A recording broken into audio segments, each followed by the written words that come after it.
Uppity Unicorn here, reading from the Griot. Just a moment, please. I had my microphone up, now it is down. Uppity Unicorn here, reading from the Griot. Rev. Al Sharpton calls meeting with Target CEO constructive, says Reverend Dr. Jamal Bryant was in the meeting. Sharpton met with retailer CEO to discuss the company's plan in response to the community backlash over their DEI policies. This article was written by Panama Jackson on April the 21st, 2025. So this is today's the 25th. Excuse me, the 24th. So this is relatively updated. So New York, New York, February 13th, Reverend Al Sharpton attends to the opening night of Redwood on Broadway and Nederlander Theater on February 13th. Okay, so they're just saying under this caption where this photo was taken. Reverend Al Sharpton met with CEO of Target, Brian Carroll, in New York City on Thursday and called the discussion both constructive and candid. The retailer, which has seen a significant decrease in foot traffic and sales since announcing the rollback of their DEI programs and initiatives in January, asked for the meeting with Sharpton, presumably to discuss pathways to end the boycotts.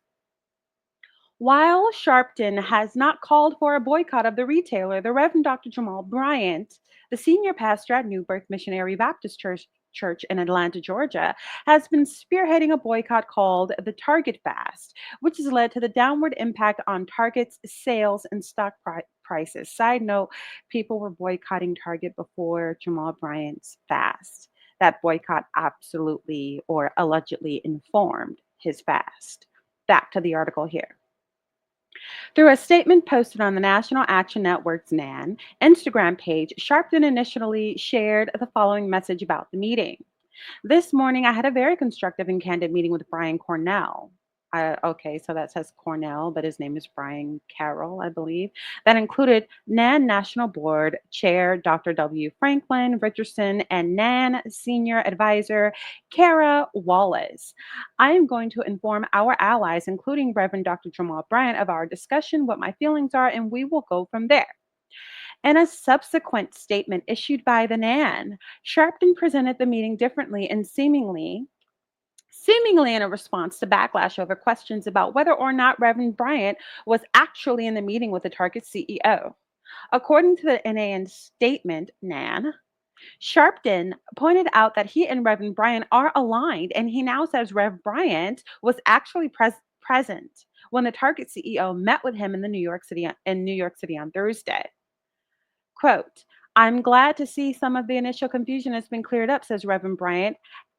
As Reverend Bryant has publicly shared, he attended the meeting I had on Thursday with Target CEO Brian Cornell. Okay, so it says Cornell again. At the beginning of the article, it says Brian Carroll. Anyhow, at Nan's office in New York, it is imperative we make it clear on the record that he and I are aligned, especially as those seeking to dismantle DEI will sow divisions to advance their cause. We, Sharpton and Cornell, took a photo to put it crystal clear. Okay, so then perhaps this is a different individual. Back to the article. Took a photo to put it crystal clear that the CEO and I met, but this is not just a photo op. This was a message that we will go public with, um, progress and what the answers are for the things we asked for. In a video posted to his Instagram page, Reverend Bryant discussed the magnitude, effectiveness, and the impact of the Target fast, addressed that the first meeting happened yesterday, which was Thursday, and then said, I am in those meetings and I am glad to represent you, likely in response to questions from the community about why the CEO asked to meet with Reverend Sharpton, who hasn't yet called for a boycott of the retailer, as opposed to Reverend Bryant, who has. Reverend Bryant did point out that they were all on the same page, so hopefully any confusion can be quelled by the two leaders' conversions post meeting and plans to figure out how to best engage further with Target. So, Reverend Dr. Jamal Bryant, who is the ex husband and father of the children of Giselle Bryant from Real Housewives of Potomac. Okay. He is a member of Kappa Alpha Psi Fraternity Incorporated and the pastor of this very, very famous church in Atlanta, Georgia, that many celebrities attend. So he called for the boycott. Now, the boycott was already happening, but he bolstered that thing. He used his huge platform to make that thing national news, international news. Okay. Uh, Whereas Reverend Al Sharpton, he never called for any kind of boycott. So this article was basically saying, you guys don't worry, we're together in this, where our views are aligned. So it doesn't matter who Target has asked to speak with. It doesn't matter if they're speaking with Al Sharpton or Dr. Jamal Bryant. We are on one accord. That's fine. Here's my issue. I don't care who you talk to. There was someone online who said, Target, this isn't a boycott, this is a breakup. And in the political language, that's called divestment. That is to divest. The people have divested from Target. They're not divesting, they have divested past tense. They're gone. They're not coming back. It doesn't matter. And I'm sure they called to meet with Al Sharpton based on one, Al Sharpton's track record. He's got a track record that is, Dr. Jamal was in Pampers while this man was out marching with Dr. King and the likes during civil rights movement. So because he's a remnant of that movement, people value him highly. And he, over the decades, has definitely been front and center in the faces of political pundits and anchors, cameras about various Black community issues. So he's got legacy there. However, Al Sharpton recently, when Target had that whole DEI rollback, there was a picture that went viral of Al Sharpton with, among other Black people, at a Costco. Like, smile, cheese, y'all. We got somewhere else to go anyway. And Costco's memberships shot up through the roof. Now, I will say Costco refusing to back down from DEI and that viral picture of Al Sharpton worked together.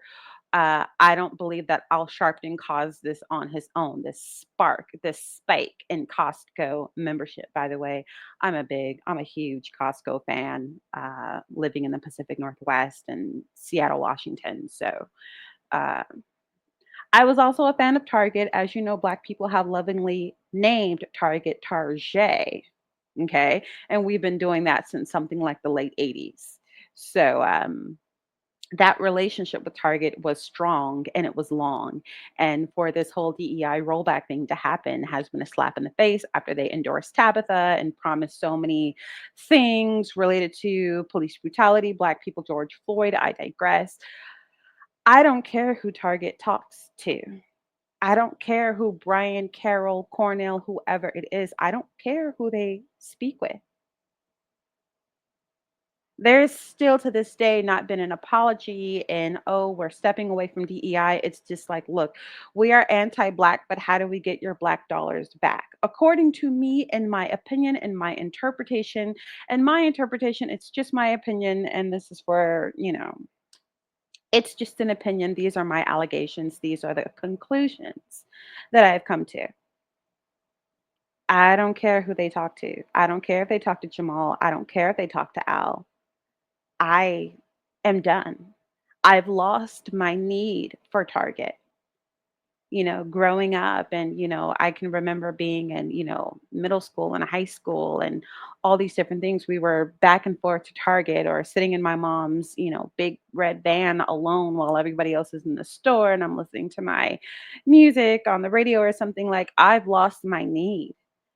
That's why boycotts are so scary. And so, really, if someone has to engage in a boycott against you, and I say this to people when it comes to life relationships, like, some people will emotionally abuse you by being absent from your life, thinking that they are going to teach you a lesson. And I shouldn't say emotionally abuse you because sometimes it's not emotional abuse and people just need a break. But it's like, if you want to be in my life, please don't teach me how to live without you, because once I know how to live without you, I'm sufficient. That what do I need you for? What do I need to come to you anymore? So through these boycotts, when people are finding other means, other ways, other stores, other places to shop, places where, well, I would normally have gotten this cutting board and this sports bra from Target or Walmart, but now I see that I can get clothing and home items and groceries from Costco. So now, therefore, I have no need for Target. And that is what has happened in the lives of many African Americans, especially the women. And African Americans are the world's largest consumers. We produce very little, we consume very much. And there is a burgeoning relationship with China because of that. But also, in the mean and in between time, it's like we we're all done with you now.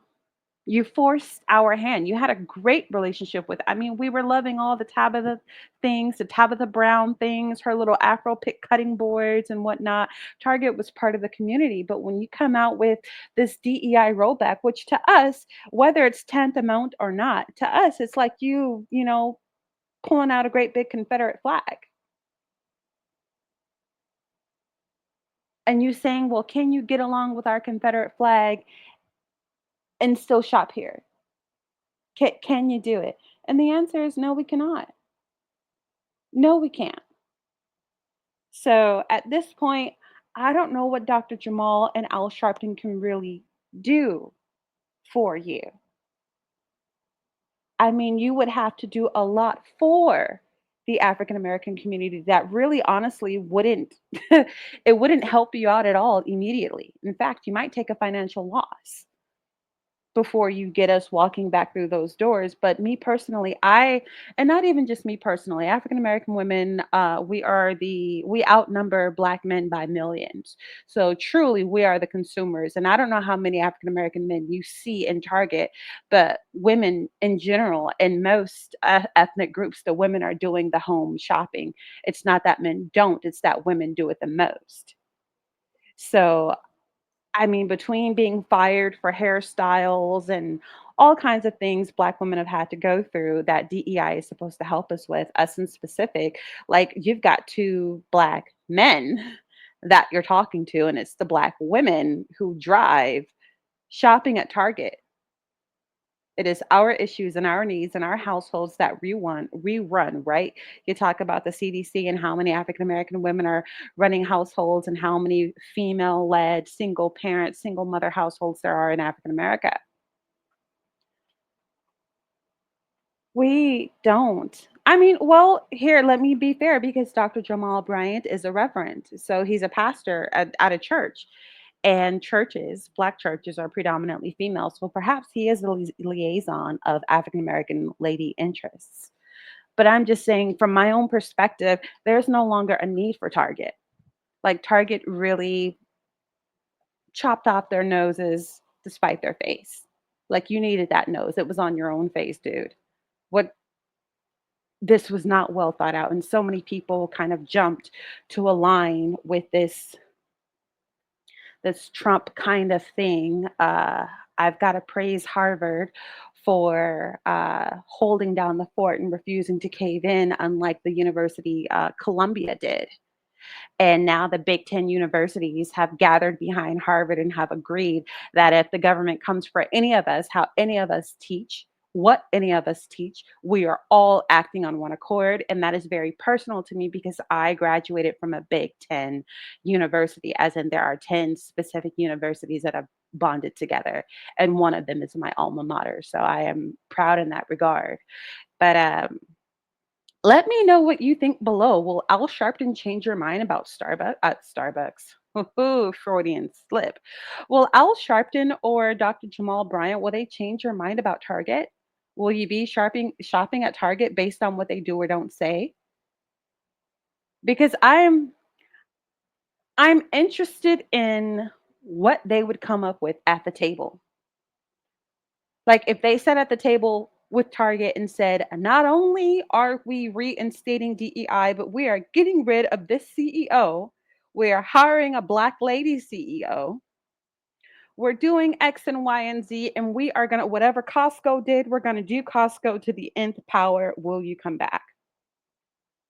We are going to gut ourselves from whatever made us this DEI issue, from whatever got us, from whatever individuals. We're going to fire them. We are going to disassociate ourselves with them.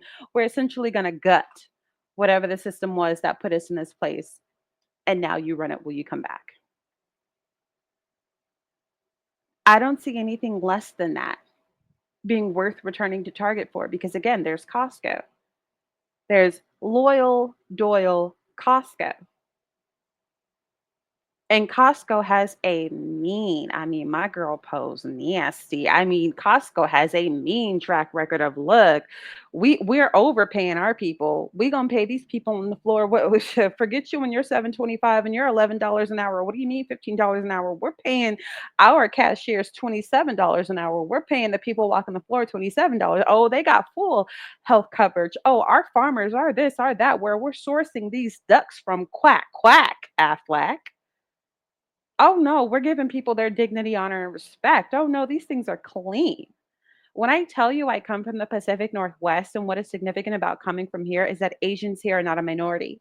So you run into a lot of Black people who are influenced by that culture. So we eat with chopsticks with, we don't need any help. It's natural. You see African Americans and Samoans and whoever else eating with chopsticks and they don't need any help. And it's just like, well, what's going on with these folk? It's like we are so heavily Asian. We are so heavily Asian.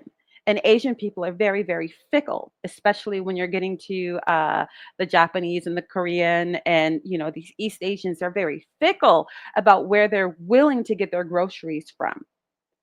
Right? You see them at their own Paldos, you see them at their own Uwajimayas, you see them at their own grocers buying things. So when you see Asians in Whole Foods and in Costco, you know that there's quality food there. You can go shopping at whatever Safeway you want to go to, whatever H Mart, whatever you want to. No, not H Mart because that's Korean. But what I'm trying to say is the regular American grocery stores, you'll see everybody but Asians in there because they'll only trust their own produce. So when you do see them in an Erewhon or a Whole Foods or a Costco, you know there's quality there because it's just in their culture to really nitpick, like, not just prices, but quality. Go get some Napa cabbage that is, $1.08. And, the Korean auntie that I'm with, the how many is like, what do you mean? This was 98 cents 3 months ago. And they're yelling at the cashier, like, explain this to me. And they will yell until they get their discount, honey. Okay. This is a very international region. So that is to say, whether you're in an international region or not, because these groups of people have put themselves behind this Costco and what Costco would have to do to have these people's approval.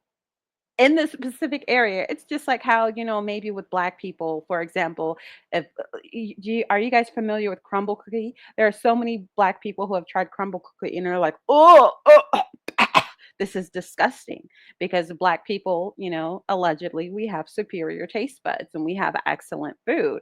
So if Black people don't like it, nobody likes it when it's food. We just seem to have the Midas touch when it comes to food. If the Black American doesn't endorse it, you don't got endorsements.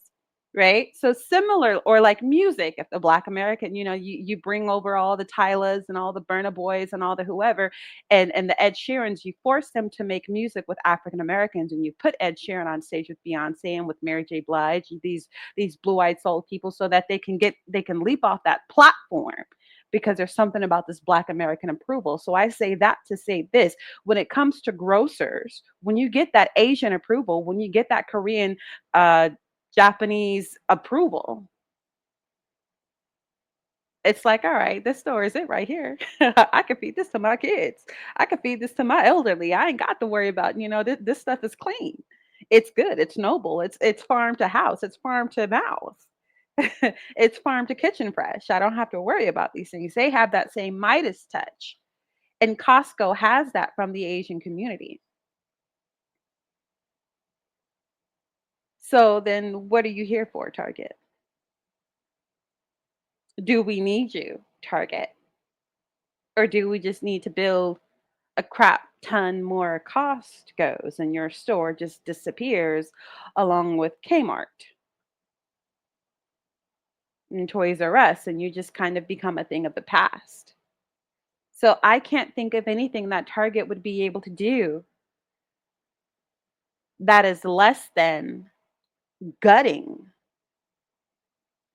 whatever powers that be, whatever people in place who rolled back that DEI and then filling it with refugees, filling it with immigrants, filling it with Black people, filling it with people of color. I don't believe in BIPOC. I don't believe in, we're all people of color. I see Black people than and white people than everybody else in the middle. If you want a video about that, I can make one. I probably already have one, but I would like to see what Al Sharpton and Dr. Jamal have to say. And I mean, and if it's anything less than that, it's like we literally don't have a need for you. This reminds me so much of the Montgomery bus boycotts. So part of the reason, and if you're not familiar with that, I mean, I can take you through freedom riders and people who boycotted the buses. Rosa Parks refuses to leave her seat. People say she sat in the white section. That's not true. She sat in the front of the black section, so that's still towards the back of the bus. She had to move her seat for a white passenger. She refused to move. And basically, Black people were carpooling instead of taking the bus, and these public bus systems were going broke, and they needed their Negroes back. They needed those Black dollars back. And to this day, even in high school, I sat in the front of the bus. And there's this great big thing with cool kids sitting in the back of the bus, but I'm just like on Rosa Parks, I'm in the front. Anytime I get on the bus, I'm in the front. Back of the bus could be loud, it could be darker than the front of the bus, whatever it is. Intentionally sit in the front, even as a child. So what I'm trying to say is because these bus systems are so large, they couldn't be ultimately replaced by these Black people carpools. Now, if there were, Black people systems, an equal bus system, then it's like, oh, you're broke because your people aren't on the bus like that. Ours are. So what you gonna do? But because the bus systems were needed, there was a boycott. But because Target is not needed, there's not a boycott, there's a breakup. There's not a boycott, there's divestment. I'm waiting on the day that Black celebrities or whoever it is, whoever's got wealth gets together and creates something like Amazon. I know that there's a Temu. Temu isn't ours, it's not for us, by us. I'm waiting on the day where there's an Amazon where we're getting things shipped just as fast. Hell, Amazon.com, ours could be quickship.com, where we have the what are those things called? Warehouses and the products locally, and there's a warehouse all over the country. I'm waiting for it because then what, Amazon? Because they rolled back their DEI as well. But I tell you, Amazon has a hold on us. Amazon has a hold on us like no other. And that is why we can be loud about a Target and a Walmart because we already have a solution in Costco. We don't have a solution for Amazon. We don't have an alternative for Amazon. So even though they've done their DEI big one and rolling back their diversity, equity, and inclusion, we are still shopping with them. We are the quietest about boycotting them because there really isn't another alternative. So Target kind of undid themselves. They overestimated their relevance because Target used to be cheap. It's not anymore. Target used to cost what Walmart cost. You could be made fun of in the 90s for shopping at Target because their prices were so eco-friendly. Target's a little quote unquote fancy now. We called it Target and they were like, all right, bet. Bet. That sounds a little, y'all done classed it up. We're going to class up these prices. But they made such an incredible mistake because there's an alternative to you, bro.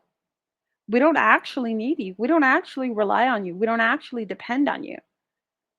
We just liked you because we thought your policies were dope. We thought your Tabitha Brown collaboration was dope. We thought seeing our faces inside of your store where we have our Black and mixed and Asian kids on those billboards that we couldn't see before, that we couldn't see everywhere before. We thought that was nice. We felt comfortable.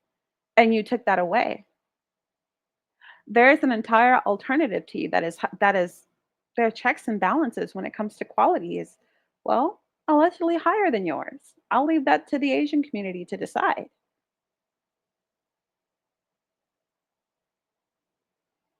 So, what do you really have to bring to the table with the NAN with Jamal Bryant, with Al Sharpton for the Black community, specifically for Black women who dominate the Black community, who raise the Black community, who shop for the Black community. We buy the food at those church gatherings that Dr. Jamal Bryant runs. We go get the clothing for Christmas. We go get the decorations for Easter. You see what I'm trying to say? What do you really have that we can't do at Costco? So I'm not saying they can't bounce back from this. I'm just saying it would end up being likability politics, because now you got to make us like you again because we don't need you. We don't need you. We didn't need you before we liked you, and you took your likability away from us. So how are you going to make us like you again? Because whatever need we had for you, we could solve in not only Costco, specifically Costco, but not only Costco. Whereas with Amazon, it's like, hey, my bully's picking on me, and I haven't quite stood up to that bully yet. Haven't quite dealt with that problem yet because of what's the alternative? What's the alternative? I mean, I've seen so many. I've tried to go to Etsy myself, and when I tell you, I told my nephew must have been 13 at the time. I was like, "Yeah, I'm going to Etsy." He's like, "Oh, you want to be broke? Oh, you want to be broke?" This is what a child said to me. So this is what I mean by the alternative. For Amazon is a little bit more difficult. But Amazon is gonna have to start talking to us really nice. They're gonna have to start talking really sweet, talking to us really nice once there's an alternative, but there has been no such alternative yet. It's going to take a great collaborative effort in order for there to be an alternative to Amazon, especially with all that good, quick, fast, same day prime shipping. Uh, I'm revealing my weakness here. Um, I've got a problem with ordering things from Amazon. I've tried to slow down as an affiliate and stop with the links and sharing things, but especially without I no longer have a car since last year, so I've been getting everything. I've been really heavy with DoorDash and Amazon, getting things directly to my door. But I'm just saying, when that alternative comes for Amazon, ooh, Bezos, what are you going to do? What are you going to do? But I would say to Amazon, you better learn your lesson from Target. You better apologize now, because if there's ever an alternative, an equal alternative, because Timu exists, but it is not a co-equal alternative. Costco is low key a co-equal alternative to Target, and even more so superior to Target. Whatever you could get at Target, you could get at Costco. And I don't know how people feel about membership, but membership is only like what, $100 a year or a month, $100 annually, or something like this at Costco. Uh, so everybody there is a member. So you don't have to worry about riffraffs like you would at a Target parking lot where everybody, it's kind of a free for all. There was Sam's Club. I don't know what happened to Sam's Club. Sam's Club was pretty anti-black, and they're no longer in the communities that I used to see Sam's Club in. But it doesn't matter because Costco is also superior to Sam's Club, in my humble opinion. So you let me know what you think. What would be sufficient? Because on the surface, for me, it's a breakup. For me, it's not a boycott. It's a breakup. I'm already done with you. I've moved on. We're Future and Sierra. You think you're gonna get your girl back, but I'm already with Russell, aka Costco. I'm already there. Like, what could you really say?